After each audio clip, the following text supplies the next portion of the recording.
नीतीश कुमार के राजपाट में एक भी जेल ब्रेक हुआ, एक भी कोई नक्सल घटना हुई, एक भी कोई दंगा हुआ, एक भी कोई जातीय उन्माद का घटना घटी, कोई नरसंहार हुआ?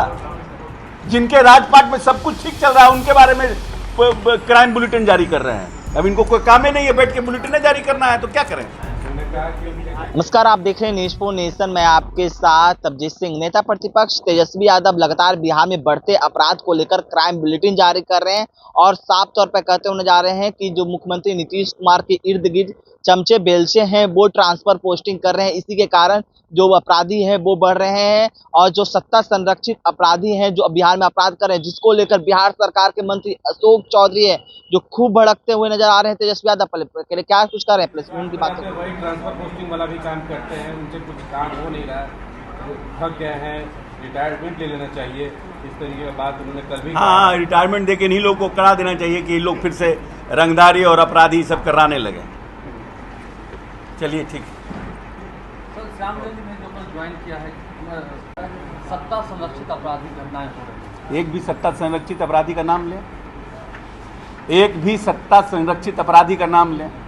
तेजस्वी यादव को चैलेंज करते हैं, एक भी व्यक्ति का नाम लें, किसके सत्ता किसके संरक्षण में अपराधी हो रहा है, अपराध हो रहा है, एक व्यक्ति का भी नाम लें। यहाँ 5 रुपया नीतीश कुमार के राज में कोई जबरदस्ती चंदा नहीं ले सकता है। ये सुशासन का राज है। घटनाएं हो रही है, हम ये नहीं कहते हैं घटनाएं नहीं हो रही, लेकिन कोई घटना ऑर्गेनाइज घटना नहीं है। कोई भाई भाई में झगड़ा है, कोई जमीन का झगड़ा है, कोई लड़की का झगड़ा है, कोई कहीं आपसी विवाद है, लेकिन कोई ऑर्गेनाइज क्राइम कह दीजिएगा कि यहाँ पर पहले जिस तरह से इनके पिताजी के राज में रंगदारी वसूला जाता था, इनके पिताजी के राज में जिस तरह से अपहरण होता था, पूरे बिहार में देश में पहला अपहरण उद्योग का नींव लालू प्रसाद यादव के राज में रखा गया। ये तो पूरी दुनिया जानती है ना। अब आज कर रहे हैं कि सत्ता संरक्षित अपराध हो रहा है, एक आदमी का नाम बताइए।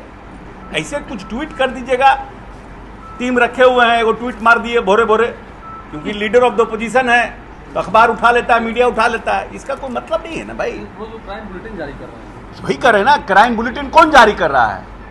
जिनके पिता के राज्य में इस देश प्रदेश की जनता ने 15 साल तक राज्य पाट दिया और जिनके राज्य में 118 नरसंहार हुए,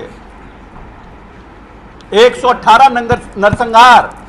तो दलित अपर कास्ट को मार रहा है, अपर कास्ट दलित को मार रहा है, और इन लोग नरसंहार रोकने में सक्षम नहीं हो पाए।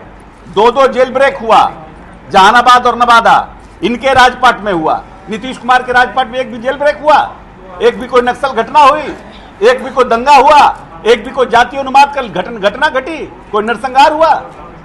जिनके राजपाट में सब कुछ ठीक चल रहा है उनके बारे में क्राइम बुलेटिन जारी कर रहे हैं। अब इनको कोई काम ही नहीं है बैठ के बुलेटिन जारी करना है, तो क्या करें? उन्होंने कहा कि गोलीबारी की गई है उनके कार पे और आरजेडी के विधायक ऋतुलाल यादव उनके भाई के नाम सामने आ रहे हैं, तो गोली चली है एम्स के चीफ सिक्योरिटी पर। नहीं, उस पर जांच होगी उस पर, और जो लोग दोषी होंगे उन पर कार्रवाई होगी। किसी के भी रहें, भाई रहें, भदाई रहें, उनसे क्या फर्क पड़ता है साहब? हमारे नीतीश कुमार तो अपने विधायकों को भी नहीं छोड़ते हैं, तो दूसरे के उससे क्या फर्क पड़ता है? जो भी अगर गैरकानूनी काम हुआ है और कार्रवाई हुई है, कंप्लेन होगा तो कार्रवाई होगी। उससे क्या फर्क पड़ता है कौन किसका भाई है, किसका भतीजा है? क्या फर्क पड़ता है? जो अपराधी घटनाएं जिस तरह से घट रही है, उस पर आपने सुना तेजस्वी यादव पर किस तरह से बिहार सरकार के मंत्री अशोक चौधरी बरसते हुए दिख रहे हैं और साफ तौर पर कहते हुए जा रहे हैं कि ये लोग क्या चाहते हैं। जिस तरह से जो पटना एम्स के जो चीफ सेक्रेटरी पर जो बर्दाश्त हुआ, उसको लेकर भी क्या कुछ कर रहे थे बिहार सरकार के मंत्री अशोक चौधरी, आपने सुना। तमाम खबर न्यूज़ पर के साथ।